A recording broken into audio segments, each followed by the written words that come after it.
దేహ సంబంధికులు మీ పిల్లవాళ్ళు కూడా పంపుతున్నారు. దేహ సంబంధికులు మీకు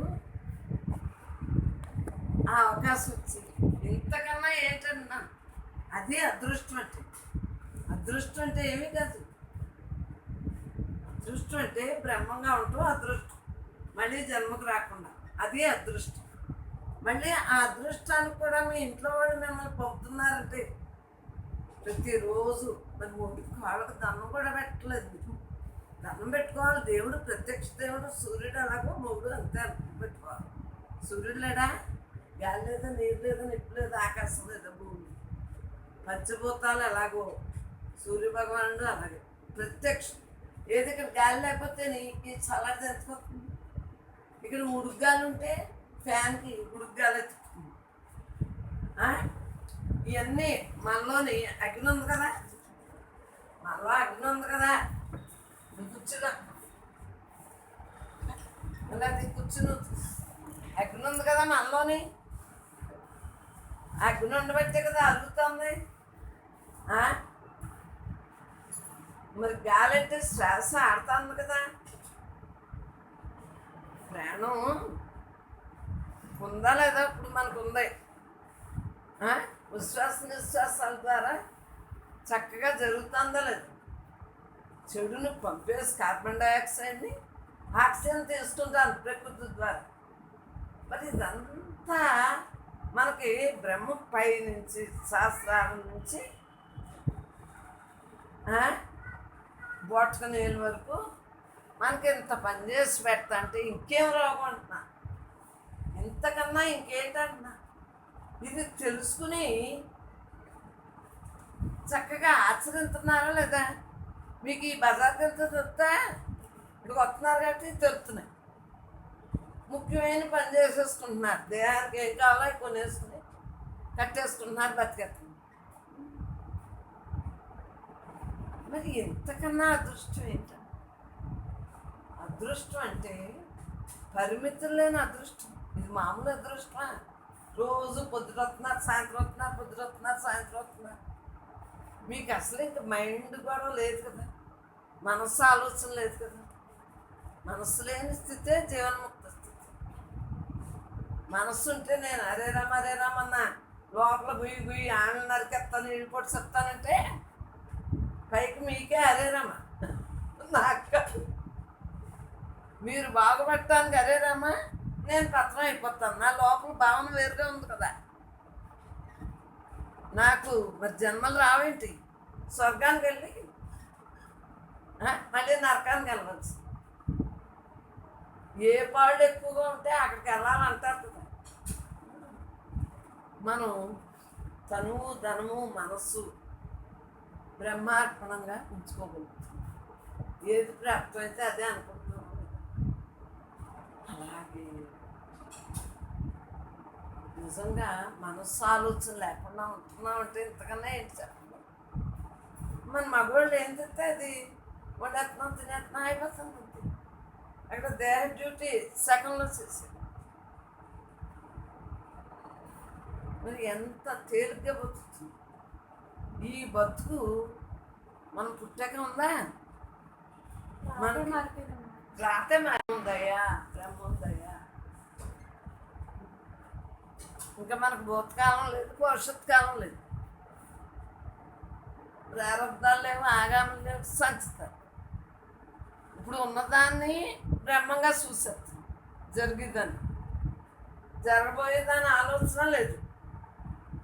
ఇంకేముంటుంది? మనం బ్రహ్మ జీవితాన్ని గడుపుతున్నాం. దీన్నే జీవన్ముక్త స్థితి. జీవించుండగానే ముక్తిగా ఉన్నావా లేదా? ముక్తి అంటే ఏదో కొనుక్కునేదంటే మీ మనస్సు దేని ఎందు వెళ్ళకుండా ఉంటవే కదా. ఇంద్రియ దగ్గర మనస్సు లేని స్థితిలో ఉంటుంది. అదే జీవన్ముక్తి. పొద్దురొచ్చి సాయంత్రం వచ్చి, పొద్దురొచ్చి సాయంత్రం వచ్చినట్టు ఎలా అంటారు జీవన్ముక్త స్థితి. ఏముంటుంది? ఏం పాపం చేస్తున్నాం? అసలు ఒక వాక్యం మాట్లాడట్లేదు కదా. డ్యూటీగా చేసేస్తున్నాం, వంట మళ్ళీ వచ్చేస్తున్నారు, వంట చేసేస్తున్నారు, మళ్ళీ వచ్చేస్తున్నారు. ఇంకేముంటుంది? ఎప్పుడోనేంటి జీవన్ముక్త స్థితి ఎవరికో కానీ రాదంటారు. ఎందుకు రాదే? ఎవరైనా మన అదృష్టం కొలిది మనం అందరూ బ్రహ్మాలు. ఎవరో కూడా మనం బ్రహ్మంగా మనం మెలుగుతుంది అంతే. యోగులు ఎక్కడో ఉంటారా? యోగులు అంటే ఏంటి? గృహస్థులో ఉన్న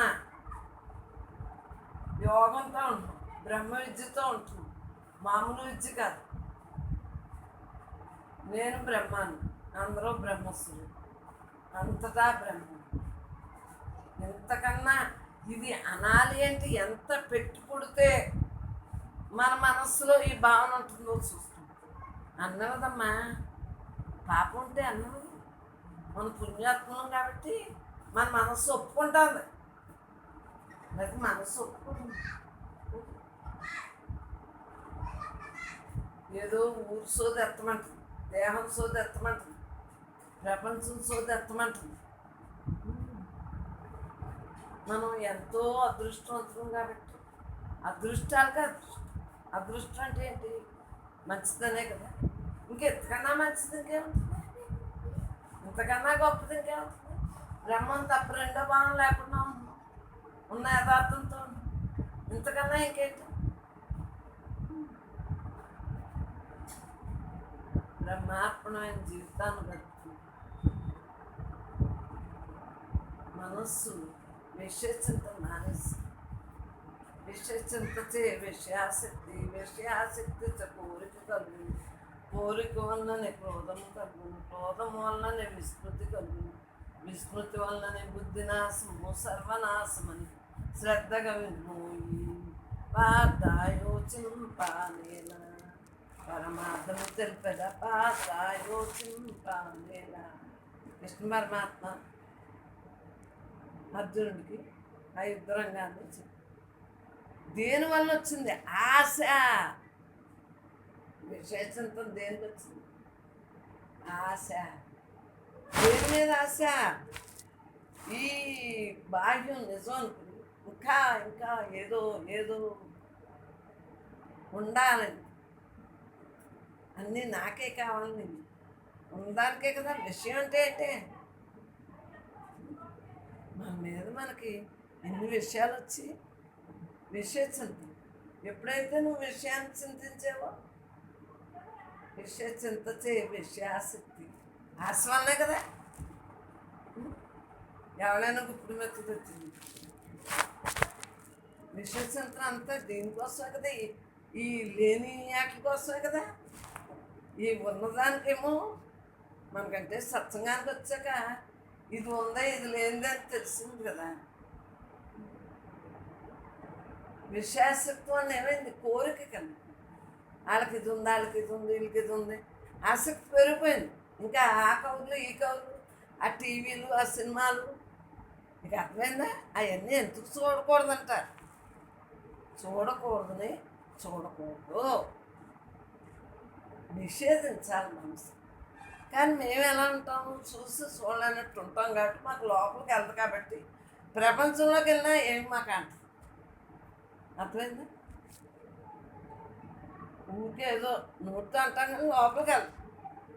మీరు లోపలికి వెళ్ళకుండా ఇవన్నీ తగ్గించేటట్టుకి పేపర్ చదవకూడదు. మీ ఇంట్లో మీ పద్ధతి, మీ వరుస, మీ బ్రహ్మ ధ్యానం అలా చేసుకుంటే అంటే ఇవన్నీ నిషేధమా అంటే మరి అమ్మ మీరు చూస్తున్నారు కదా. ఇప్పుడు మీకు అలవాటైంది కాబట్టి మీరు ఇంక ఇప్పుడు చూసినా పర్వాలేదు. కొంత అభ్యాసం అయ్యే వరకు ముందు కొన్ని నాటికి తగ్గించుకోవాలి. కొన్ని తగ్గించుకుంటేనే మీ మనస్సు రిలాక్స్గా ఉంటుంది. ఇప్పుడు మీకు ఏ గొడవ లేదు, పొద్దున వచ్చేస్తున్నారు, సాయంత్రం వచ్చేస్తున్నారు, తగ్గిపోయినట్టే కదా. మిమ్మల్ని ఎవరో బజార్కి రండి, మీరు కొనిపెట్టండి, వాళ్ళే మేనేజర్లు, మీకేమీ రాదు, వెళ్ళలేదు కదా, మీకేం దొరుకుతుంది? ప్యారిస్లో ఉన్న వార్త అంతా మీకే వచ్చేసి ఏ ప్యాషన్ అంటే ఆ ప్యాషన్. ఇప్పుడు ఏమి లేవు కదా. మీరు పూర్, వాళ్ళు గొప్ప. ఎంత గొప్పవాళ్ళైనా ఆఖరికి బ్రహ్మ వాళ్ళు ఎప్పుడో గొప్ప తెలుసుకుంటారు. మీరు తెలుసుకుని మీరు మనశ్శాంతిగా ఉంటారు. మనశ్శాంతి ఎప్పుడు వస్తుంది? ఉన్నతున్నట్టు పరమాత్మ తప్ప రెండో భావం లేకుండా లేని మాయ గురించి వదిలేసినప్పుడే మనసుకు శాంతి వస్తుంది, విశ్రాంతి కావాలి. అనేక జన్మల నుండి విశ్రాంతి లేదు, మరి విశ్రాంతి కావాలి. ఏం చెప్తుంది? ఇప్పుడు విశ్రాంతి వచ్చింది, హాయిగా ఉన్నారా లేదా? బయటగా చేస్తున్నాం. అంతర్ముఖంగా మీరు ఏం సుఖపడుతున్నారు అసలు? ఆడవాళ్ళు ఏంటి, ఎవరైనా మన కోసం మనకు మనశ్శాంతి ఎలా వస్తుందని మనం సుఖపడుతున్నామో తెలుసుకోవాలి. ఇప్పుడు బయట ఎన్ని చేసేసినా మనశ్శాంతి రాదు. మీ లోపల మనశ్శాంతి ఉంటేనే బయటికి మనశ్శాంతి వ్యక్తం అవుతుంది. అందువల్ల ఏంటంటే ఇవన్నీ చెయ్యండి. అన్నీ చేసినా ఒక్క 5 నిమిషాలు రోజుకి ఒక్కసారి మీ గురించి మీరు ఆలోచించుకోండి. ఎందుకు ఇలా మనం వచ్చాం కదా జన్మకే, ఏంటి, ఎందుకు వచ్చాము, అసలు దేనికోసం వచ్చాము, మళ్ళీ వెళ్ళిపోతున్నారు కదా కళ్ళ ముందర. మరి ఏమైపోతుంది, ఎందుకోసం వచ్చాము, ఏమైపోతుంది, ఏంటి అసలు అని ఒకసారి ఆలోచించండి. అలా ఏంటిది, ఇదంతా ఏంటిది, ఇంక ఇంతేనా, మనకు మనశ్శాంతి ఎప్పుడు దొరుకుతుంది, మరి మనకి ఎందుకు ఇలా అయిపోతుంది అనేది ఒక ఆలోచన పుట్టాలి ఫస్ట్ స్టార్టింగ్. అప్పుడే దీనికోసం ఏదో తెలుసుకోవాలి అనే బుద్ధి పుడుతుంది. ఆ బుద్ధి పుట్టడంలోనే మనం నెత్తుకుంటాం, ఎక్కడైతే మనకు మనశ్శాంతి దొరుకుతుందా అనే దానికి నెత్తుకోవటం ప్రారంభించాం. అంటే దేంట్లోని శాంతి లేదు కదా, ఆ శాంతి వస్తువు నువ్వు అది తెలుసుకునే వరకు నీకు శాంతి లేదు. దానికోసం బయటికి మనం ప్రాకులాడి బయటికి వెళ్ళేసరికి పలానా గురువు దొరుకుతారు. ఆ గురువు కూడా మీరు ఏ గురువు పడితే ఆ గురువు దగ్గరికి వెళ్ళామనుకోండి మళ్ళీ అవి మామూలు. అలా కాకుండా సభ్యమైన గురువు, మనకు మనశ్శాంతి, పూర్తి మనశ్శాంతినిచ్చి గురువు దగ్గరికి మనం ఎప్పుడైతే వెళ్తామో అక్కడ మీ మనశ్శాంతి దొరుకుతుంది అంతే. లేకపోతే నీ సగం పనులు చెప్పి ఇహంలో చెప్తారు చూడండి, ఇహంగా చెప్పేది అంటే పూజలు పునస్కారాలు వ్రతాలు చేయండి, అవి చేయండి, ఇవి చేయండి. దాంట్లో మనశ్శాంతి ఉందా? మనశ్శాంతి లేదు, అందులో ఆశ మిగులుతుంది. మళ్ళీ ఆ ఆశ లేని, ప్రతిఫలం లేనిది ఎవరైతే చెప్పగలుగుతారో వాళ్ళే అసలైన గురువు. ఇంకెందులో అయినా మనశ్శాంతి దేంట్లోనే దొరకదు. వాళ్ళ దగ్గరికి వెళ్ళినప్పుడు ఫస్ట్ కష్టమైన, అలాంటి గురువు, మంచి గురువు దొరికినప్పుడు ఫస్ట్ కష్టమే, ఎవరికైనా కష్టమే. తర్వాత ఇంకా అలవాటు అయిపోతుంది. ఫస్ట్ కష్టమని ఎవ్వరూ మానకుండా మనం రాగలిగితే ఇందులో సాధించేసినట్టే. అంటే మిమ్మల్ని మీరు తెలుసుకున్నట్టే, మీ మనశ్శాంతి మీ చేతుల్లోకి వచ్చేసింది. ఫస్ట్ ఇది కష్టమే, ఎవరికైనా కష్టమే. ఏంటిది అర్థం పర్థం లేకుండా చెప్తున్నారు అనుకుంటారు ఎవరైనా సరే. ఎప్పుడైతే మనకి వినగా వినగా వినగా వినగా ఒకటే పాఠం నేర్పామనుకోండి, చచ్చినట్టు ఆ పాఠమే వస్తుంది. 100 పాఠాలు నేర్పితే 100 రకాలు అవి అలవాటు చేసుకోవటం, మళ్ళీ దాన్ని తీసేసుకోవాలి కదా. ఏది మనకు కూడా ఉండకూడదు. ఇప్పుడు మనం ఏదైనా ఒకటి నేర్చుకున్నాం అంటే అది తర్వాత ఉండదు, దాన్ని తీసేయాలి. ఏదన్నా ఒకటి నేర్చుకుంటే అది తీసేయాలి. అందువల్ల తీసేయటానికి లేని విధమైనది నేర్చుకున్నారనుకోండి, ఎప్పటికీ మీకు ఉండిపోతుంది. మీతో మీరు జన్మలకి వెళ్ళన్నది నిజమైంది నేర్చుకుంటే అది ఎప్పుడు మీతో ఉంటుంది, మీరై ఉంటుంది. అంతేగాని ఓ దోషం ఉండిపోయి దాన్ని ఏది మనం పట్టుకోకూడదు. అది మనశ్శాంతిని దూరం చేస్తుంది. అందువల్ల ఏంటంటే మనం 10 రోజులు కష్టమైనా సూటిగా పట్టుకుంటే అదే స్పీడు. అసలు చెప్పాలంటే 100 రకాల దారులు నెత్తుకుని 100 పట్టుకుని వాటిని మళ్ళీ తీసుకుంటా మళ్ళీ నెత్తుకుని ఆఖరికి ఇక్కడికి రావాల్సిందే. ఎవరైనా ఎన్ని దారులు ఎన్నా ఆఖరికి ఇక్కడికి రావాల్సిందే కదా. 100 రకాల ఆలోచనలు ఎందుకు అవసరం లేదు అసలు. సబ్జెక్టు హ్యాపీగా ఏ ఆలోచన లేని స్థితిలో హాయిగా అలా ఉండటమే మనకి మనశ్శాంతి. మనశ్శాంతి ఎప్పుడు వస్తుంది అంటే రెండోది లేదు అని తెలిసిన రోజునే నీకు మనశ్శాంతి. ఇవన్నీ బొమ్మలాటని మీకు ఎప్పుడు తెలుస్తుందో అదే మనశ్శాంతి. ఇదంతా నిజం అనుకోవటంలో మీ మనశ్శాంతి కోల్పోతున్నారు. లేనిది ఉన్నట్టుగా భ్రమించడంలో కోల్పోతున్నారు మొత్తం అంతా. ఆలోచనే కదా. అదే ఎక్కడ చూసినా నువ్వే కనిపించావు అనుకో, ఇంక మనశ్శాంతే కదా. అక్కడ కొత్తగా ఏది పెట్టుకోవడానికి తీసుకోవడానికి ఏమీ లేదు.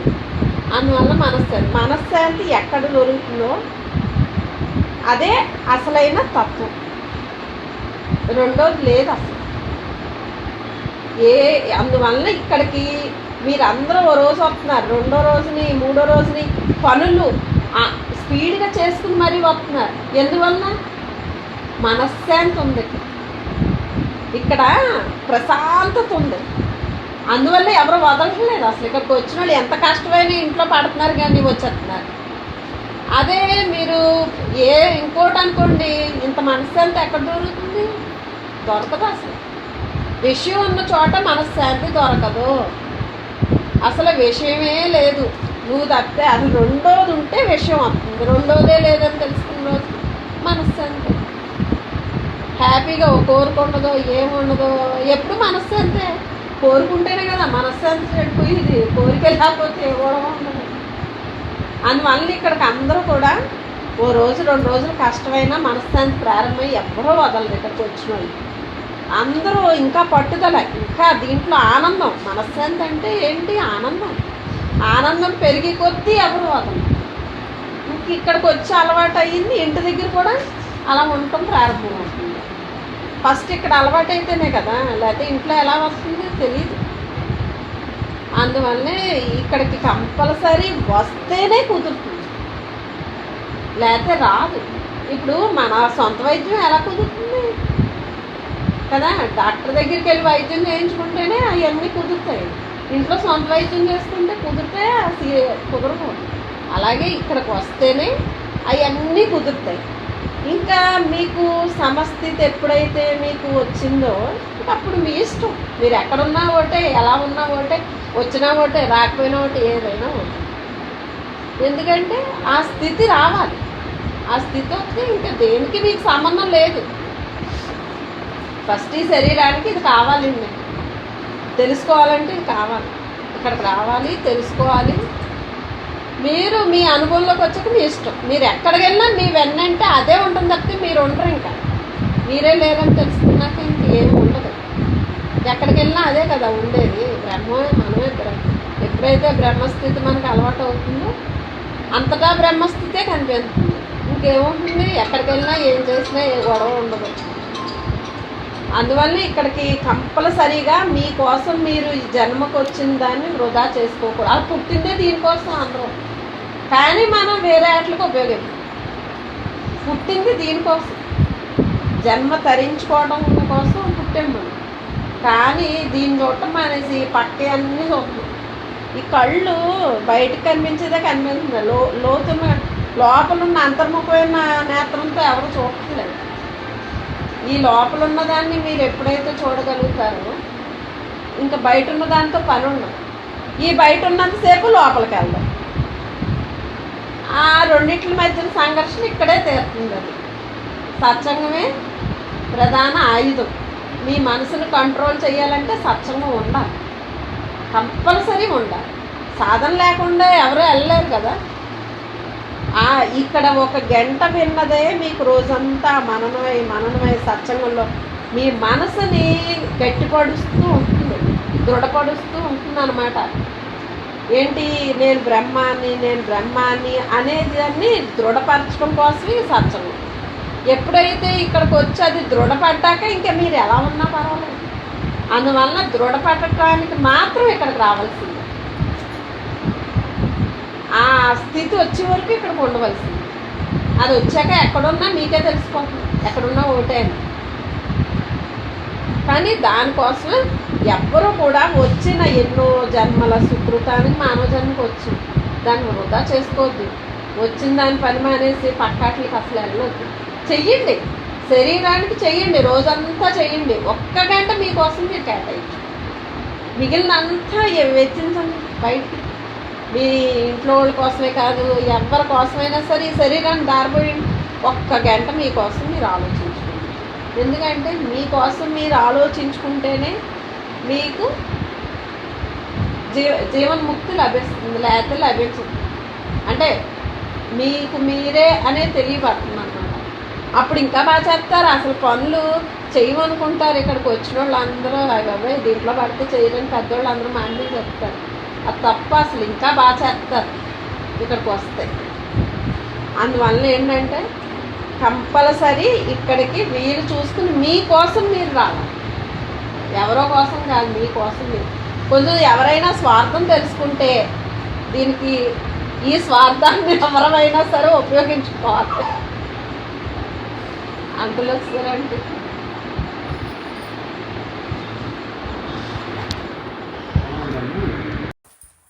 ఏ చూసినా అనంతత్వంగానే ఉంటుంది. లేకపోతే నువ్వు వేరు నేను వేరు, మా వాళ్ళు వాళ్ళు, ఇంకా తరాపర భేదం వచ్చింది. ఆ భేదం ఎప్పుడు పోతుంది అంటే తనతో తానుగా ఉన్నప్పుడే ఏముండదు. నేనే అంత అంటే ఉన్న యథార్థం ఎల్లవేళ్ళ ఎప్పుడు ఏ యుగంలో అయినా ఈ అనంతత్వం ఉంటుంది. చూడండి, ఈ అనంతత్వం ఈ ఖాళీ ఉంటుంది. చూడండి, కృతయుగం, త్రేతాయుగం, ద్వాపరయుగం, ఇది కలియుగం. అనేక యుగాలు ఏంటి అసలు ఎప్పుడూ కూడా ఇదే ఉండి అట్లాగా ఆయన ప్రేరణ వల్ల ఈ ప్రకృతి అన్నీ ఆయన ఆటలో అన్నీ పంపి మళ్ళీ ప్రకృతి సంబంధంగా ఆటల్లోయే ఒక్కొక్క అంశం భూమి, నీరు, నిప్పు, ఆకాశం, ఇవన్నీ గాలి, ఈ అన్ని పంచభూతాలతోటి ఎలా అయితే బయట తయారు చేశాడో ఆటల్లోంచి మళ్ళీ మనలో పెట్టి ఈ బొమ్మ ఆడుతుంది. ముందు ఇవన్నీ తెలితేనే కానీ జ్ఞానం తెలియదు. ఇలాగా ఆటలాగా ఆడుతున్నాం. మనం ఆడేస్తున్నామా, లోపల ఆడుండి ఆడుతున్నాడు. మనకైతే ఈ దేహం జడం, ఇంద్రియాలు ఏమి చేసుకొచ్చినాయో అయ్యే అనుకుంటాయి. మరి అనుభవిస్తాయి అన్నాక సగం పీస్ఫుల్ అయిపోతుంది. విధిలో ఏది ఉందో అదే జరుగుతుంది. విధి అంటే మనం అంతకుముందు ఏం చేసుకున్నాం అదే అన్న నిర్ధారణ అయ్యాకనే కానీ మనం అంగీకరించం. గోల్ చేసేస్తా ఉంటాం. అన్నీ బాగుండాలనుకుంటాం. అన్నీ బాగా ఎక్కడి నుంచి వస్తుంది? అంతకుముందు మనం ఏం చేస్తాము అదే ఇప్పుడు వచ్చింది అన్న భావన ముందు తెలియదు. కొన్నాళ్ళకి చేయగా నిజమే మనం ఏం చేస్తాం ఏం జరుగుతుంది. అప్పుడు నవ్వుతా చేస్తాం, ఇప్పుడు ఏడుతా అనుకుంటున్నాం అని నోరు మూసుకుంటున్నాం. అప్పటికిప్పటికి మార్పు ఏంటంటే జ్ఞానికి అజ్ఞానికి వాళ్ళేమో క్రోధాన్ని అవి పెంచేసుకుంటూ ఉంటారు. పెంచుకునే కొద్ది ఏమవుతుంది? చెడ్డ ఎక్కువ అవుతుంది. మనమేమో తగ్గించుకుంటూ ఉంటాం. మనం చేసుకునే కదా అంతే అని తగ్గించుకోవటం వల్ల మళ్ళీ మనకు జన్మ రాదు. తగ్గించుకోవటం వల్ల జన్మ రాదు.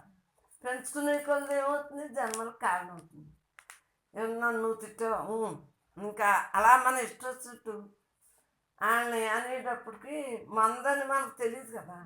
తెలియనప్పుడు తెలిసాక అప్పుడు మెలకుండా ఊరుకుంది. తెలియకముందు పరాయి వాళ్ళు వాళ్ళు వేరు మనం వేరు. ఇప్పుడు మనకేంటి అందరం మనమే అని తెలిసింది కాబట్టి ఏ గొడవ లేదు. ఉన్నది ఒక్కటే ఆ బ్రహ్మమే అన్న భావంతో ఉన్నప్పుడే మనకు విచక్షణ అందుతూ ఉంటుంది. ఇదంతా నీ అనుభవం. నువ్వు అయ్యే ఉన్న బ్రహ్మాన్ని గుర్తించి దాని ఎరుకలో ధ్యాసలో ధ్యానంతో హాయిగా బ్రహ్మంగా అంతే కదా. మన రోజు అనంతత్వంతో అలా హాయిగా ఉండగలదు. పంచభూతాలతో తయారైన దేహం పంచభూతాలకు అప్పగించి జీవుడు బ్రహ్మమయుడే బ్రహ్మం నందు లయం. ఏం తెచ్చుకున్నామో అవి తీర్చేస్తా మనం బ్రహ్మంగా మిగులుతున్నాం. ఈ పవిత్రమైన మానవ జన్మం చక్కగా తీర్చిదిద్దుకోవాలి. కుదిరినప్పుడు ధ్యాసలో ఉండండి, కుదిరినప్పుడేమో ధ్యాసలో ఉండాలి, కుదిరినప్పుడు ధ్యానంలో ఉండాలి. మన స్వస్వరూపం బ్రహ్మం. దేహాలు మార్పు చెందేవి. మీలో ఉన్న అనంతత్వమే ఎల్లవేళలా ఉంది. లోపల ఉన్నది ఎప్పుడూ అలాగే ఉంటుంది. దేహాలు అనేక దేహాలు ధరించవచ్చు. ఇప్పుడు ఈ దేహాన్ని ధరించము. నేను బ్రహ్మాన్ని, నేనే అంతా, అంతా నేనే. ఆ తత్వంతో మనం ఉండాలి. క్షణక్షణం శ్వాస శ్వాస బ్రహ్మంగా ఉండాలి. ఇది అనుభవవాక్యాలు ఏంటంటే నేను రోజు చెప్పి పుట్టుక మరణం, పుట్టిన వాడికి మరణం తథ్యం కాబట్టి ఈ మధ్యలో ఎన్ని దశలు మారినా మనం బ్రహ్మంగా ఉండాలి. ఏదైనా ఒంటి మీద ఏదుందో అదే జరుగుతుంది. మనస్సు ఆధ్యాత్మిక క్రమశిక్షణ ఒక క్రమంగా చేసుకురావట్లేదు. మనం రోజు పని పిచ్చగా వెనకాల ముందు వెనకాల చేయట్లేదు. పనికే అంత వీలున్నప్పుడు మన జన్మం లేకుండా చేసుకోవటానికి ఎంత మనం శ్రమించాల్సి ఉంది తత్వంతో ఉండటానికి. కరెక్ట్. ఈవేళ ఈ తప్పు మళ్ళీ చేయకూడదు. తెలియక చేసాం అంతకుముందు, ఇంకా తెలిసాక అలా అనుకో. అలా ఒక్కొక్కటిని విడుదల చేసుకుంటా మనం ఉన్నప్పుడు మధ్యలో ఎన్ని దశలు మారినా మనం బ్రహ్మంగానే ఉంటాం. ఏదొచ్చినా మీరు సత్సంగానికి వచ్చాక అందరూ ఎలా ఉంటున్నారు? ఏది వచ్చినా మనకెందుకని వదిలేసారు. అంతకుముందు ఏం చేసుకున్నామో అదే జరుగుతుంది మనకెందుకు. మనసును ఆధ్యాత్మిక క్రమశిక్షణతో ఆనందో బ్రహ్మంగా ఉంచాలి.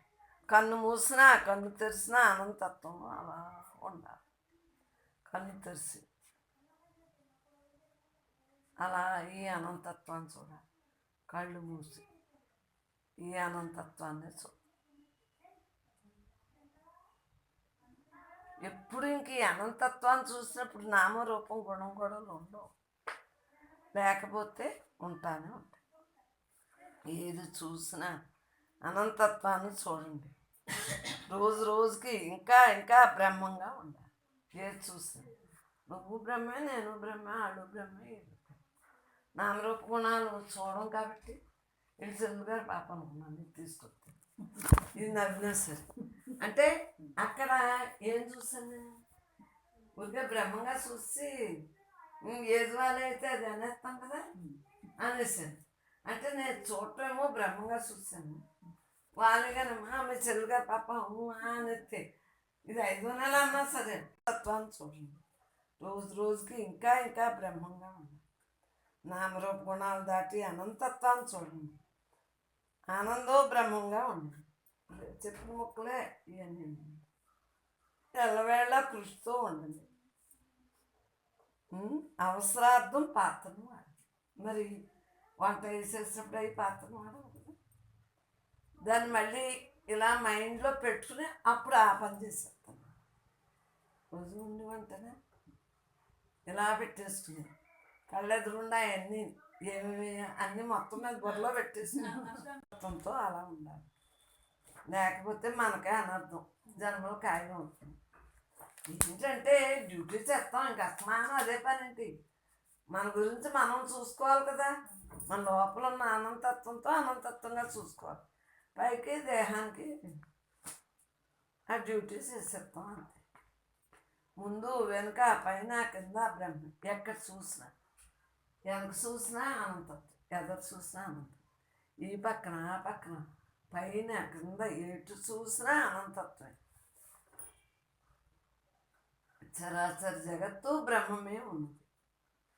స్వయం ప్రకాశమైన బ్రహ్మము బ్రహ్మమే. జీవభావం తొలగిన జీవుడు బ్రహ్మమే. ఓంకార స్వరూపము బ్రహ్మమే, ఉన్నది బ్రహ్మమే. అక్షర పరబ్రహ్మము బ్రహ్మమే, ఉన్నది పరబ్రహ్మమే.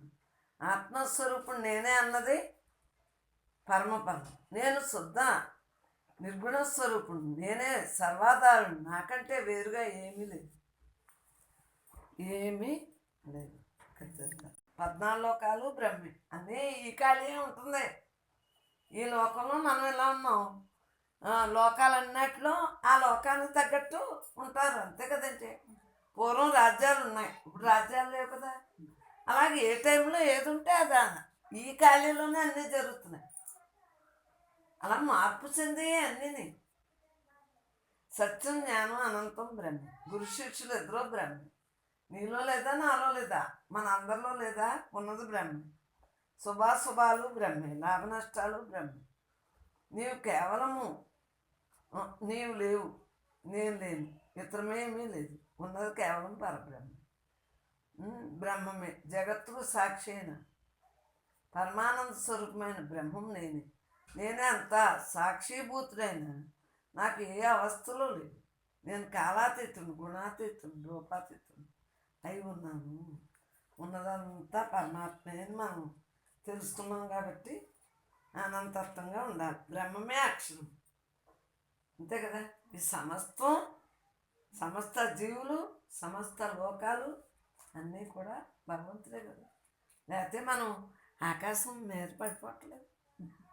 సూర్యుడయ్యి కాదు, ఈ భూమి కింద లోకాలు, అతలు సత్తలు తలాతలు పాతాళ లోకాలు, భూలోకం, గోరలోకం, సూర్యలోకం, మామలోకం, తక్కువలోకం, సత్యలోకం అన్నీ మనలోనే అన్నీ ఉన్నాయి. సృష్టి, స్థితి, లయం మనలో. ఎంతసేపు ఆడు సొత ఏడు సొత ఉందనుకో కల్పితం, ఇంకేముంటుంది? కల్పింపబడి అన్నీ నశించవచ్చు. వాటి గురించి వ్యామోహంగా దేని ఎందుకు తగులుకున్నా గోవింద. మన శక్తి ఏమైపోతుంది? విషయాల వలన దారుణంగా వేస్ట్ అయిపోతుంది. ఇంత కష్టపడి మనం బ్రహ్మీ స్థితిలో ఉండి మరి పతనం అవుతామా? విషయాల వలన వేస్టేజ్ అయిపోతుంది. మన శక్తి అంతా నశించు. అందుగురించి విషశక్తి విషచింత విషయాశక్తి కోరిక కలుగు. కోరిక వలననే క్రోధం కలుగును, క్రోధం వలననే విస్మృతి కలుగును, విస్మృతి వలననే బుద్ధినాశమే సర్వనాశమని శ్రద్ధ కలుగు. ఆసక్తి మనం దేని ఎందు ఆసక్తి చూపుతున్నాం? ఫలితాన్ని ఆశిస్తున్నాం. పిల్లలు పుట్టారు, వాళ్ళు పోయేటప్పుడు నీరు కారు, అవునా కదా. మనం ఫలితాన్ని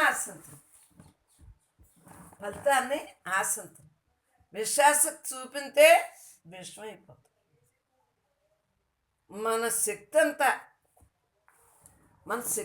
ఎందుకు తగ్గిపోతుంది అనుకుంటున్నావు? విషయాశక్తి. విషయాల మీద ఆసక్తి ఉంటే మనకి నరకం ఎక్కడో లేదు. శక్తి తగ్గిపోతుంది, జన్మలు వచ్చేస్తాయి. నరకం స్వర్గం ఎవరు తెచ్చుకుంటున్నాం? మనమే. మన యొక్క ఆలోచన బట్టి, ఆ ఆలోచన విధానాన్ని బట్టి క్షీణించేస్తుంది. మంచి చెడు, పాపం పుణ్యం ఇవన్నీ మనమే కదా తెచ్చుకుని. ఎప్పుడైతే మనం తేలిగ్గా ఉంటాము, పరమాత్మగా ఉండటం వల్ల ఎంత తేలిగ్గా ఉంటామే. ఎక్కడున్నా నేను నవ్వగలుగుతున్నాను. ఎందుకు నవ్వగలుగుతున్నాను? ఎట్టి పరిస్థితుల్లో అయినా నవ్వగలుగుతున్నాను. ఎందుకు నవ్వగలుగుతున్నాను? ఏది బాధ, ఏది బెంగది. బాధ అని మనం అనుకుంటే అది బాధ అని మన తలంపులో అనుకుంటే బాధ, కానీ బాధ లేదు. ఎంజాయ్ ఎవరి కాళ్ళే అనుకున్నాం అనుకో, ఆ బాధే రాదు. నీకు మొదటి రోజున ఉన్న బాధ రెండో రోజు అలాగే ఎవరైనా మన దేహ సంబంధికులు పోయినా అంతే కదా. అలా ప్రతిదీ బాధ నివారణ ఎలాగవుతుంది? అంతే. వాళ్ళ గురించి మన దేహం ఎందుకు తగలెట్టుకుంటాం? మన మనసుని ఎందుకు తగలెట్టుకుంటే మళ్ళీ జన్మకు వచ్చేస్తాం. మనం బ్రహ్మంగా ఉండాలనేమో గోలు పెట్టుకుని, మనం జన్మరాహిత్యం కావాలని గోలు పెట్టుకుని ఎందుకు నరక కోపంలోకి పడతాం? నేను ఎల్లవేళ అయి ఉన్నాను, అంతే. అలాగే ఉంటాను. నేను బ్రహ్మాన్ని. ఈ లోకం లేదు, ఈ దేహమే లేనప్పుడు లోకం ఎలా ఉంటుంది? నీ భావన బట్టి లోకం ఉంది. నీ భావన లేకపోతే లోకమే లేదు. దేహం ఉన్నంతకాలం ఈ లోకాలు ఇవన్నీ కనిపించింది. జీవుడు తప్పుకుంటే లోకం ఏదే నీకు. లోకం అంటే ఎవరు? మనమే. ఏది విధిలో ఉంటే అదే జరుగుతుంది. దాని గురించి మనకు బాధ ఎందుకు? అంత ముందు చేసి వచ్చిందే జరుగుతుంది. దాన్ని తప్పించుకోవటమే. ఎలా తప్పించుకోవాలి? నేను బ్రహ్మాన్ని కదా, ఈ మనసు నేను కాదు, మన మనసు కాదు, శుద్ధ మనసుగా చూసుకుంటా. బ్రహ్మంగా ఉంటే శుద్ధ మనసు. మన ఎంజాయ్ అంతా ఏంటి? బ్రహ్మంగా ఉండబట్టి. అన్నిటిలోకి మనం దూరొద్దు, ప్రపంచంలోకి వెళ్ళకుండా కుదురుతుందా అంటే నీ ఇంట్లో నువ్వు ఉండి నీ పనులు నువ్వు చేసుకుంటే ప్రపంచం కూడా నీకు ఎందుకే. పేపర్లో ఎన్నో జరుగుతున్నాయి, టీవీలో ఎన్నో చెబుతున్నారు, ఇరుగమ్మ పొరుగమ్మ అన్నట్టు స్నేహితులు ఎన్నో చెబుతారు. అవన్నీ మనం పట్టించుకుంటే మనం పతనం అయిపోతాం. మన భావాలను బట్టి మన శక్తి తగ్గిపోతుంది. మనకు నీరసం ఎందుకు వస్తుంది? జ్వరం వచ్చిన నీరసం వేరు, విషయాల వల్ల నీరసం ఎందుకు వస్తుంది? వాటిని పట్టించుకున్నందుకు నీరసం వచ్చింది, వాళ్ళు పొగిడినందుకు ఉబ్బిపోవటం. ఇంకా మళ్ళీ ఎప్పుడు పొగుడతారా అని ఎదురు చూస్తుంది. అత్తమాను పని ఉంది, వాళ్ళకి పని ఉన్నప్పుడు ఏదో పొగుడతారు, మనం అయిపోయి ఆ పని చేసేస్తాం. అత్తమాను పొగుడతారంటే ఇలాగా పెద్దోళ్ళు అయ్యాక ఇంక వీళ్ళు పని లేదని పెద్దోళ్ళు అయ్యాక బరువు అంటారు. శక్తి ఉన్నంతసేపు పని చేయించుకోవటానికి పొగుడతారు. లోకం అంతే. ఇప్పుడు శక్తి తగ్గాక పొగడరు. ఎందుకు పొగడరు? ఇంకా వాళ్ళు పని చేయలేరు కదా. నేను ఇవన్నీ గ్రహించి నాకు తెలీదు, నువ్వు ఎంత బాగానో పిలుస్తావమ్మా, ఎంత బాగానో వడ్లై వడ్డించేవాళ్ళం కదా చిన్నప్పటి నుంచి. ఆ తర్వాత ఓహో ఇది పొగడతా అని నాకు తెలిసింది. అలా సర్దుకోవటం మొదలెట్టింది. సరదాగా ఉండేది పొగుడుతుంటే. అలా మనం బ్రహ్మస్థితిగా ఉండి కొలిది మన భావాలు మనకే తేటతెల్లంగా తెలుస్తాయి. మనం వెళ్ళలేక ఎంత నవ్వుకుంటారు, మనం ఆ పొగడతోకి పడిపోతాం. కానీ నా డ్యూటీ అనుకున్నాను నేను, పొగడతా లేదు, తిట్టడం లేదు. ఏదైనా నాకెందుకు, ఆ టైంలో మనం వెళ్ళాము, ఆ టైంలో ఏదో మనకు తోసిన మంచి చేసి వచ్చేది. అది పొగడ్తలు పొంగిపోయి తిడితే కుంగిపోయి అలా ఉంటేనే బ్రహ్మంగా ఉండగలనా? మీకు ముందు ఆ ఉదాహరణ ఎందుకు చెప్పానో అర్థం చేసుకో. ఇప్పుడు వరకు మీరు అలా అయిపోయిన వాళ్ళే కదా. ఇప్పుడు ఇంక పొగడతాలేదు, తిట్టడం లేదు, మీ డ్యూటీ మీరు చేయండి. చక్కగా మీకు కుదిరిన మట్టుకు మంచి చేస్తాండి అంతే. ఎవరి భావనలో మీకు ఎదుగు. పరమాత్మే, ప్రపంచం భగవంతుడే, మనలో ఉన్నోడు భగవంతుడే, అందరిలో ఉన్నోడు భగవంతుడే. మన భావన బట్టే భాగ్యం ఉంటుంది. మన భావన ఎలా ఉంటే అలాగే ఉంటుంది భాగ్యం.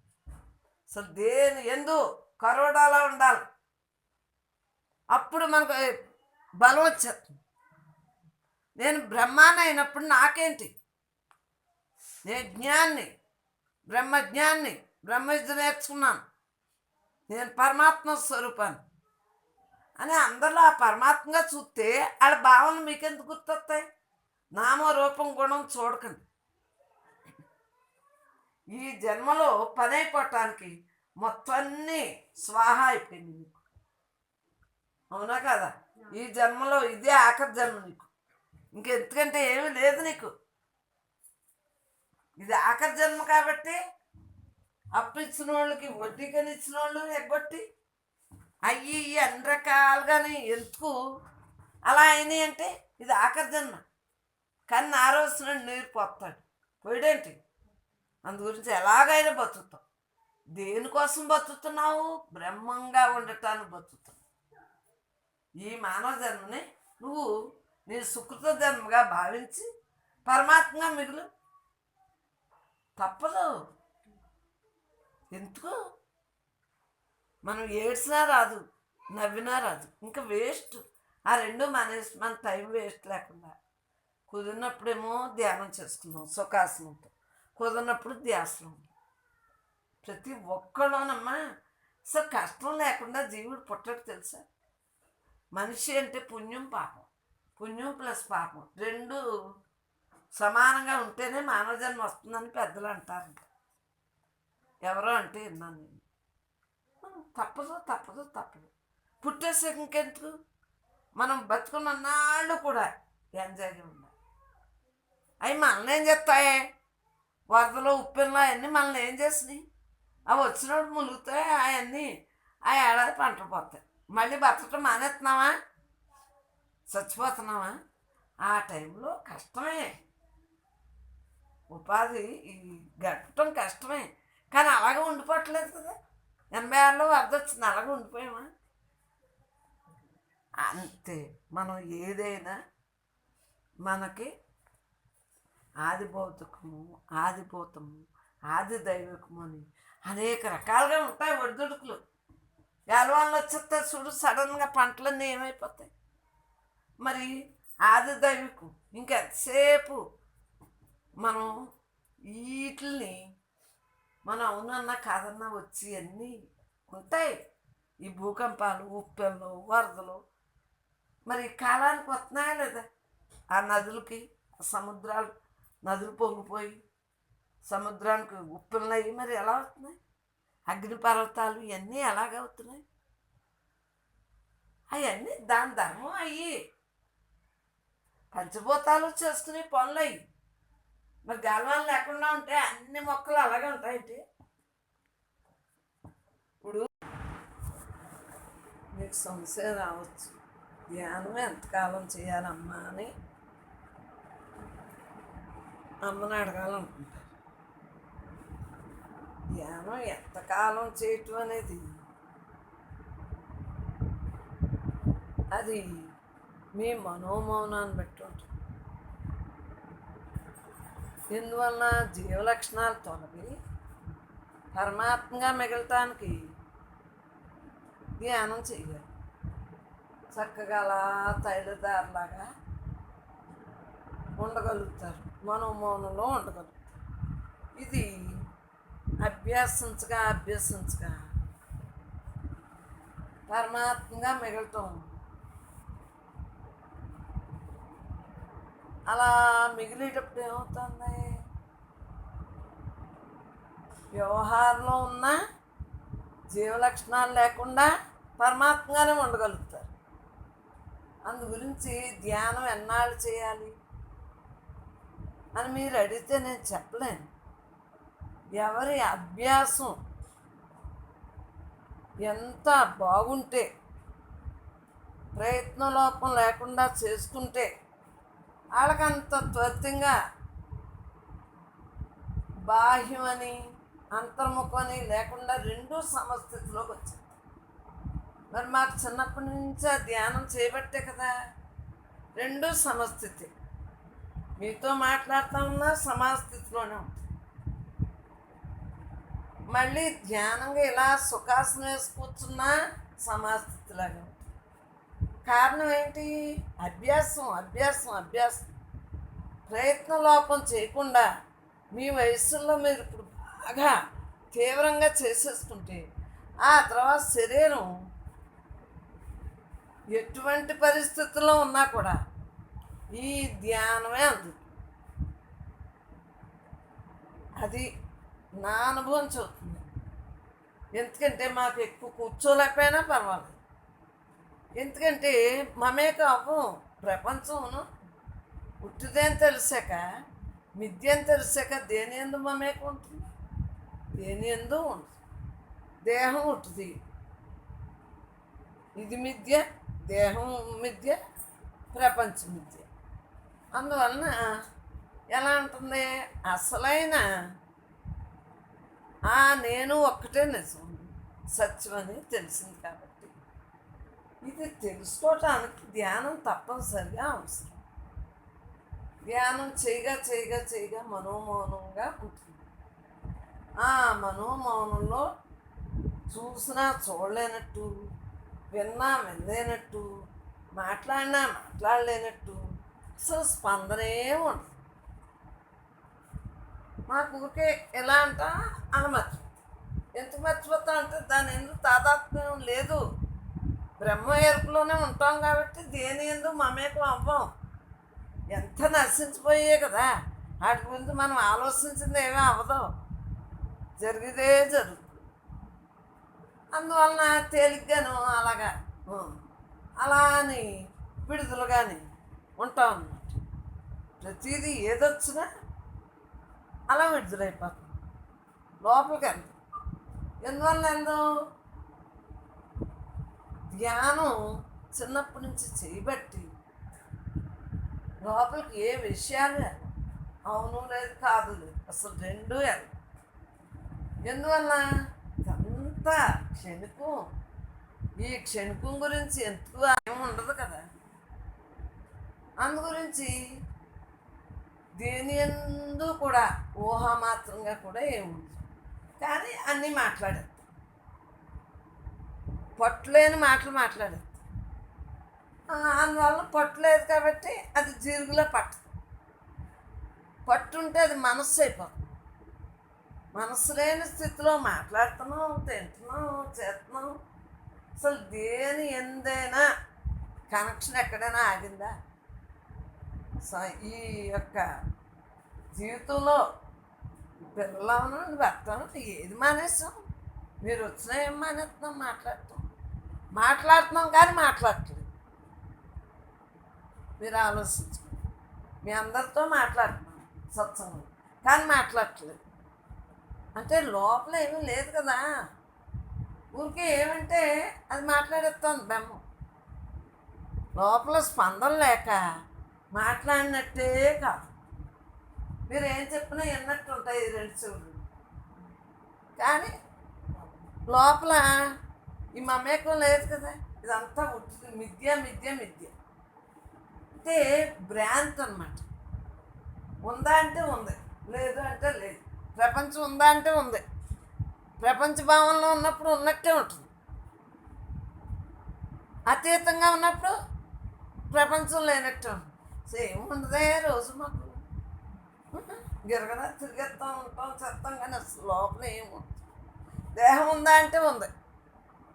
అది ఎప్పుడు తెలుస్తుంది? నొప్పులు అవి వచ్చినప్పుడు తెలుస్తుంది. అంటే అప్పుడు ఏ ఇంద్రియమైనాని టచ్చింగ్ అప్పుడు అంత ఆత్మతత్వంగా ఉన్నా.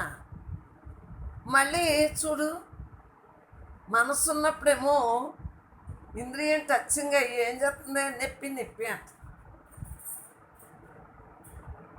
మళ్ళీ మరి మీకు నాకు తేడా ఏంటి? నొప్పి నొప్పి అని మీకు అదే పాటలో ఉండేటప్పటికీ అదిలాగే వచ్చింది. నిజంగా ఉన్నది ఎంత ఉంటే ఎంత అవుతుంది? ఉందా? దేహం రోగాలు పుట్ట, దీనికి ఏదో ఒకటి వస్తుంది. దీన్ని ఏలవేరా సోమరిపోతులో పెడితే మొత్తం జీవితం అంతా వ్యర్థం చేశాడు అని ఆ రోగానికి ఔషధం పాడేసి చక్కగా ఎంజాయ్గా తిరగట్లేదా మేము? చెప్పండి. అమ్మా మీకు దేహస్పృహ ఉండదు అంటారు. ఉండదు. ఎందుకు ఉండదు? ఈ మిథ్యా ప్రపంచం నిజమా? మిథ్య అనేది నిజం. దానికి మందాడేస్తాం, పర్వాలేదు మాట్లాడతాం. ఏంటంటేనమ్మా, ఏది అబద్ధమో ఏది సత్యమో తెలిసాక అబద్ధం మీదకి ఎందుకు వెళ్తుంది? సత్యం మీదే ఉంటుంది మనసు అంతా.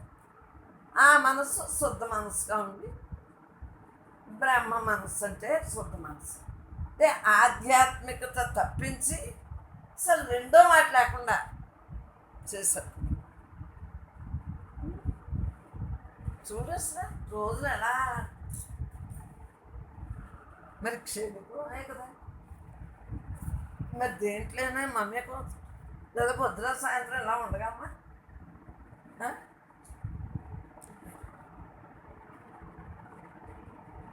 ఎలా గడిచిపోతున్నాయో తెలీదు, ఎలాగా మనం బతుకుతున్నామో తెలీదు.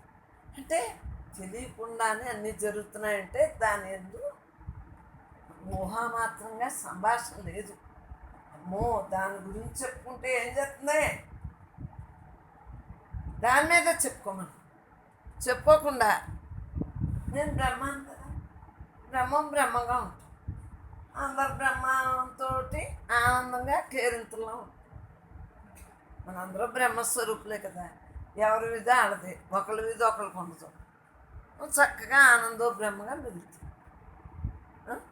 ధ్యానం ఎంతవరకు కావాలంటే మీకు అర్థమైందా? మీ ప్రయత్న లోపం లేకుండా చిన్న వయసులో మీకు ఇప్పుడు బాగా చేసుకుంటే, మరి నాకు ఎంతప్పటి నుంచి కదా చక్కగా అలా ముందు తత్వ విషయాన్ని వచ్చింది. నాకు మరి అలా చెవుల్లోకి వచ్చిందన్నాను కదా, నేనే బ్రహ్మనే నేను, నేనే నువ్వు, నువ్వే నేను, దేహం నేను కాదు నేను ఆత్మ అనుకున్నాక, భగవద్గీతలోకి తెలిసాక ధ్యానం చేయగా నేనే అంతగా ఉంటాను. ఖాళీ ఎప్పుడు వచ్చిందా స్వామి శివానంద్ గారి ఫోటోలోంచి రావటమే ఖాళీ వచ్చేసింది. ఆ ఖాళీలోనే బడిలోకి వెళ్ళాను. మరి ఏం మానేసానే? చదువుకోవటం మానేసామా? తత్వ విచారణ మానేసామా? ధ్యానం మానేసామా? ఎవరో లేనప్పుడల్లా ధ్యానం చేసుకుంటూ ఉంటుంది. అందరూ ఉండగా ధ్యానం చేయకూడదని, అందరూ ఉండగా ధ్యానం చేసుకుంటే మళ్ళీ అది ధ్యానం చెప్తుంది.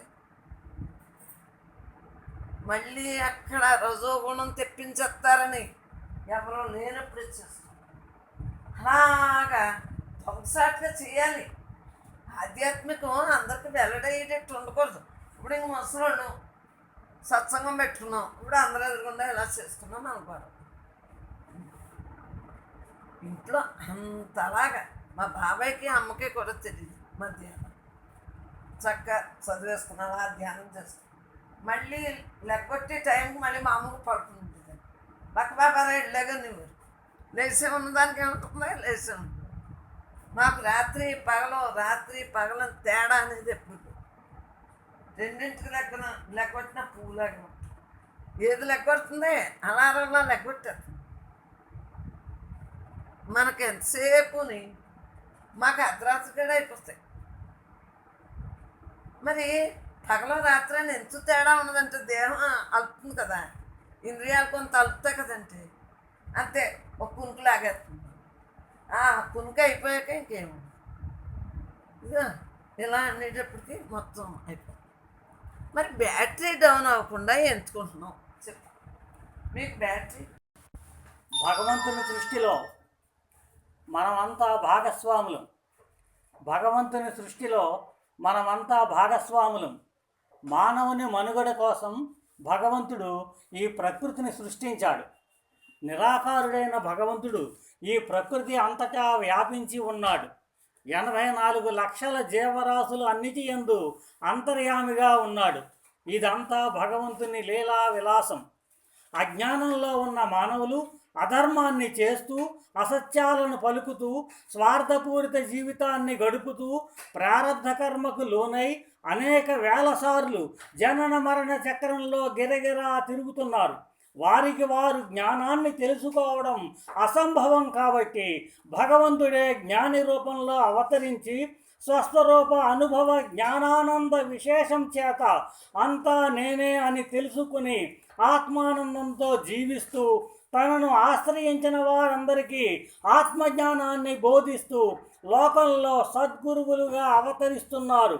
ఈ కోవలో మన బ్రహ్మం అమ్మగారు ప్రముఖమైన పాత్ర వహించారు. పూర్వజన్మ పుణ్య విశేషం చేత మనమంతా అమ్మ వద్దకు చేరాం. సంపూర్ణ జ్ఞానాన్ని తెలుసుకున్నాం. బ్రహ్మజ్ఞాన నిష్టలో జీవిస్తున్నాం. జీవన్ముక్తులుగా కొనసాగుతున్నాము. సుఖ దుఃఖాలు, లాభ నష్టాలు ఈ శరీరానికే కానీ నీకు కాదు. నీవు ఆత్మవు. నీకు బంధం లేదు, నీకు మోక్షం లేదు. అదేమిటి? మోక్షం కోసమే కదా మనం అంతా ప్రయత్నం చేస్తున్నాము అంటే నిజమే. అసలు నీ ఉద్దేశం ఏమిటి? మోక్షం అంటే ఏమనుకుంటున్నావు? నువ్వు ఆల్రెడీ మోక్ష స్వరూపుడివి అయ్యే ఉన్నావు. అయ్యే ఉన్నదానికి సాధన ఏముంటుంది? జస్ట్ తెలుసుకోవడమే. తెలుసుకోవడం అంటే ఒక రాజుగారు తన కుటుంబంతో తీర్థయాత్రలు చేస్తున్నప్పుడు 3 సంవత్సరాల తన కుమారుడు తప్పిపోయాడు. ఒక దొంగ అతన్ని అపహరించి తనకు అలంకరించిన నగలన్నింటినీ దోచుకుని అడవిలో వదిలేశాడు. ఒక కోయవాడు ఆ పిల్లవాడిని చూసి దేవుడిచ్చిన వరంగా భావించి ఇంటికి తీసుకువచ్చి పెంచి పెద్ద చేశాడు. 20 సంవత్సరముల తర్వాత రాజుగారు తన సైన్యంతో అడవి మార్గంలో వెళుతుండగా ఆ కుర్రాన్ని చూశారు. రాణి అంటుంది, తప్పిపోయిన మన కుమారుడు ఈ పాటికి ఇంత పెద్దవాడై ఉంటాడు అంది. కొంచెం పరీక్షగా చూస్తే కొద్దిగా పోలికలు ఉన్నట్టుగా కనిపించాయి. ఆ కుర్రాన్ని పిలిచి విచారింపగా తాను ఒక కోయవాడినని, మా ఇల్లు దగ్గరే ఉందని చెప్పాడు. రాజుగారికి గుర్తుకొచ్చింది. తన కుమారుడికి ఎడమగాలి కింద ఒక పుట్టుమచ్చ ఉంది. కాలు ఎత్తి చూపించమన్నారు. పుట్టుమచ్చ ఉంది. తన అనుమానం నిజమైంది. కోయవాడి తల్లిదండ్రుల దగ్గరికి వెళ్ళారు రాజదంపతులు. నిజం చెప్పకపోతే నీ తల తీసేస్తాను, ఇతడు నీ కండ కొడుకేనా అన్నారు. కాదండి, అడవిలో దొరికితే పెంచుకుంటున్నాను అన్నారు. ఇక నిశ్చయం అయిపోయింది, ఈ కుర్రాడు తన కుమారుడేనని. వెంటనే రాకుమారుని హోదాలో తన రాజ్యానికి తీసుకుపోయాడు. సో ఇక్కడ చూడండి, రాజకుమారుడు ఏమన్నా కోయవాడిగా మారాడా? లేదు. మరి కోయవాడని ఎందుకు అనుకుంటున్నాడు? పరిస్థితుల ప్రభావం వల్ల, జ్ఞానం లేకపోవడం వల్ల. తిరిగి అదే పరిస్థితులు కలిసి వచ్చేసరికి నేను కోయవాడిని కాదు, రాకుమారుణ్ణి అన్నాడు. రాకుమారుడిగా జీవిస్తున్నాడు. అలాగే నువ్వు బ్రహ్మానివి. నీ తల్లిదండ్రులు ఎవరు? పరబ్రహ్మమే నీ తల్లిదండ్రులు. పరమాత్మ అంశవే నీవు. మరి ఎందుకు జీవుడిగా ఉన్నావు? పరిస్థితుల ప్రభావం, జ్ఞానం లేకపోవడం. నువ్వు పుట్టగానే ఈయన మీ నాన్న, ఈవిడ మీ మామయ్య, అత్తయ్య, చెల్లెలు, అన్నయ్య, తాత అని అంటూ వయసు పెరిగే కొద్దీ ఇదంతా మన కుటుంబం, మనం ఈ కులం, మనది ఈ మతం, వీళ్ళంతా మన బంధువులు, వీళ్ళంతా మన స్నేహితులు, వీళ్ళు మనకన్నా తక్కువ స్థాయిలో ఉన్నవాళ్ళు, మనం చాలా గొప్పవాళ్ళం అని అబద్ధపు బ్రతుకును ప్రోత్సహించి అజ్ఞానంలో జీవితాన్ని కొనసాగించేలా చేస్తున్నారు. ఇంచుమించు అందరూ ఇలాగే చేస్తున్నారు. ఇలాంటి అజ్ఞానానందకరమైన జీవితానికి స్వస్తి చెప్పి విచక్షణ జ్ఞానంతో ఏది నిజం ఏది అబద్ధం అని తెలుసుకుని ధర్మ మార్గంలో, జ్ఞాన మార్గంలో, బ్రహ్మభావన జ్ఞాన సాధనలో నిలదొక్కుంటానికి నాకు 64 సంవత్సరాలు పట్టింది. నేను బ్రహ్మమును, నేనే అంత అని చెప్పగలుగుతున్నాను. జీవలక్షణాలను వదిలి ఆత్మజ్ఞాన నిష్టతో బ్రహ్మ లక్షణాలతో జీవించడమే మోక్షం అంటే. కోరికలు, సంకల్పాలు వదిలి ఆత్మజ్ఞాన నిష్టలో స్థిరంగా చివరి నిమిషం వరకు జీవించడమే మోక్షం. వేదాలు, శాస్త్రాలు, పురాణాలు కొంతవరకు జ్ఞాన మార్గంలో నిన్ను తీసుకువెళ్ళిన ఆత్మసాక్షాత్కారం పొందిన అనుభవజ్ఞాని సద్గురువుగా నీకు దొరికినప్పుడే నీవు గమ్యాన్ని చేరగలవు. అలాంటి సద్గురువే మన బ్రహ్మం అమ్మగారు. ఎన్నో లక్షల మందికి ఈ జ్ఞానం అందాలనే సంకల్పంతో ఇంటర్నెట్లో, యూట్యూబ్లో అమ్మగారి ప్రసంగాలు పెట్టారు. వెబ్సైట్లో అమ్మగారు వ్రాసిన తత్వజ్ఞాన గ్రంథాలన్నింటినీ పెట్టారు. సాధ్యమైనంత ఎక్కువ మందికి ఈ ఆత్మజ్ఞానాన్ని అందించే లక్ష్యంగా, జీవిత లక్ష్యంగా పెట్టుకున్నారు. ఆత్మజ్ఞాన నిష్టలో జీవిస్తున్న వాడే జీవన్ముక్తుడు అంటాం. నేను బ్రహ్మమును, నాకు శరీరము, మనస్సు 2 పరికరాలు. అవసరమైనంత వరకు వీటిని ఉపయోగించి పని అయిపోయాక తిరిగి మనస్సు లేని స్థితికి వచ్చి ఆత్మనిష్టలో జీవితం చివరి నిమిషం వరకు జీవిస్తాను అని బ్రహ్మభావన జ్ఞాన సాధన సత్సంగ సభ్యులందరూ జ్ఞాన మార్గంలో ప్రయాణిస్తున్నారు. ఇదే మానవ జీవిత లక్ష్యము, ఇదే మానవ జీవిత గమ్యము, ఇదే నువ్వు సాధించవలసిన పరమ సత్యము. బ్రహ్మార్పణం.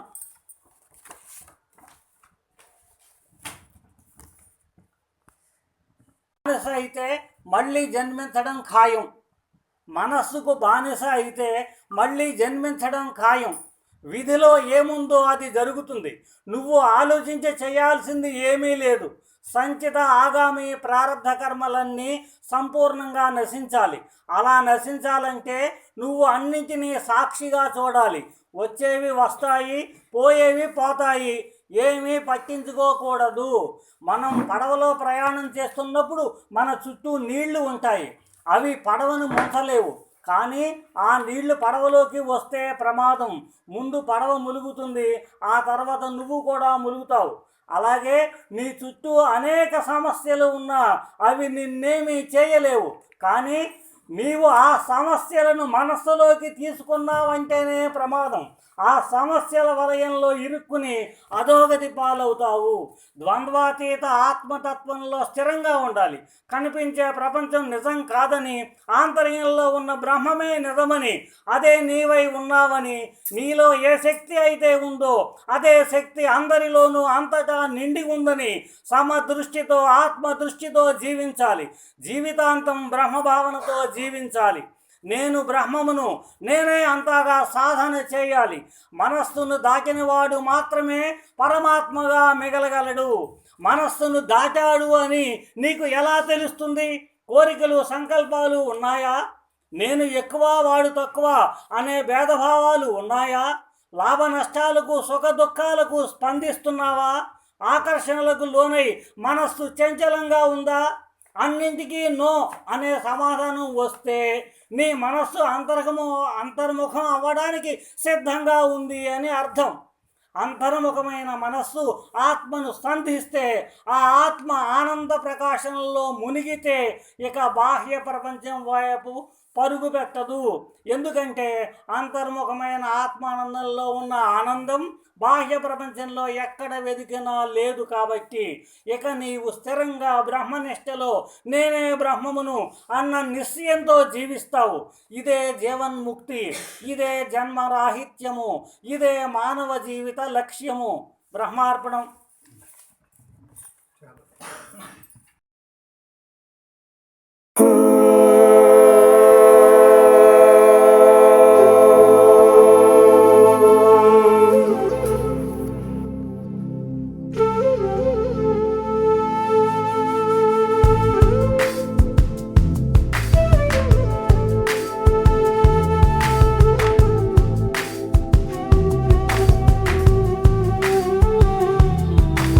విశ్వకర్మ జగన్నాథం విశ్వకర్మ జగద్గురు విశ్వకర్మ జగత్తేజం విశ్వకర్మమయం జగత్. ఆదియు అంతము అన్నియు తానే, జీవము దేహము తానే ఉండెను. ఆదియు అంతము అన్నియు తానే, జీవము దేహము తానే ఉండెను. సృష్టికర్తయునతడు విశ్వాకారుడతడు, నిఖిల జగములెల్లా నిండియుండెనతడు. సృష్టికర్తయునతడు విశ్వాకారుడతడు, నిఖిల జగములెల్లా నిండియుండెనతడు. చరాచర జగతినంతయు ఏలడి విభుడు, సకల జీవుల హృదయములో వెలుగై ఉండెను. ఆదియు అంతము అన్నియు తానే, జీవము దేహము తానే ఉండెను.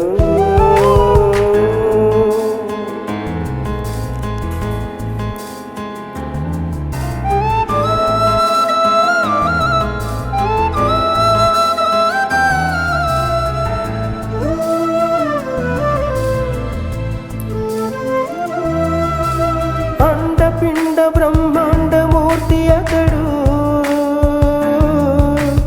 అఖిల లోకములకు ప్రణవమునతడు. అండపిండ బ్రహ్మాండమూర్తి అతడు, అఖిల లోకములకు ప్రణవమునతడు. సురాసుర లోకములన్నీ కొలిచెడు ప్రభుడు, నిర్మల మనసుతో వేడిన చెంతనే ఉండును. ఆదియు అంతము అన్నియు తానే, జీవము దేహము తానే ఉండెను.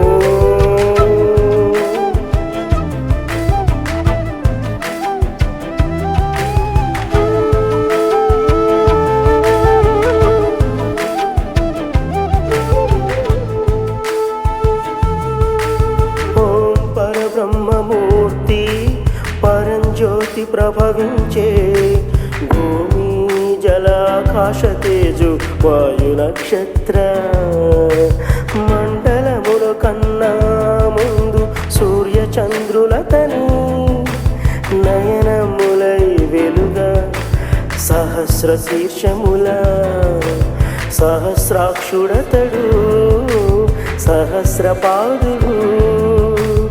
ఆదియు అంతము అన్నియు తానే, జీవము దేహము తానే ఉండెను.